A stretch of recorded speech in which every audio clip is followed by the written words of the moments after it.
பிரபல நடிகையும் Hindi Bigg Boss 13வது சீசன் போட்டியாளருமான ஷெஃபாலி ஜரிவாலாவின் திடீர் மரணம்தான் ஒட்டுமொத்த ரசிகர்களையும் அதிர்ச்சியில் உறைய வைத்துள்ளது. நடந்தது என்ன, விரிவாக பார்க்கலாம்.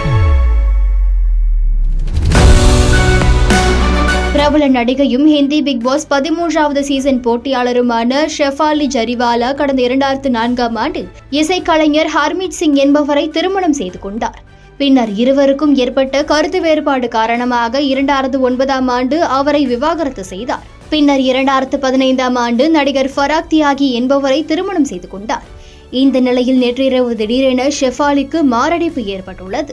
இதனால் பதறிப்போன அவரது கணவர் ஃபராக் தியாகி மும்பை அந்தேரியில் உள்ள தனியார் மருத்துவமனைக்கு அழைத்து சென்றுள்ளார். அங்கு ஷெஃபாலியை பரிசோதித்த மருத்துவர்கள் அவர் ஏற்கனவே உயிரிழந்து விட்டதாக தெரிவித்தனர்.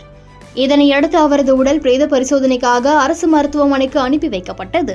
பிரேத பரிசோதனை அறிக்கை வந்த பிறகே இவரது இறப்புக்கான காரணம் என்ன என்பது தெரியவரும் என போலீசார் கூறியுள்ளனர். ஷெஃபாலியின் திடீர் மரணம் அவரது ரசிகர்கள் மத்தியில் அதிர்ச்சியை ஏற்படுத்தியுள்ளது. இது குறித்து வழக்கு பதிவு செய்த போலீசார் தொடர்ந்து விசாரணை மேற்கொண்டு வருகின்றனர்.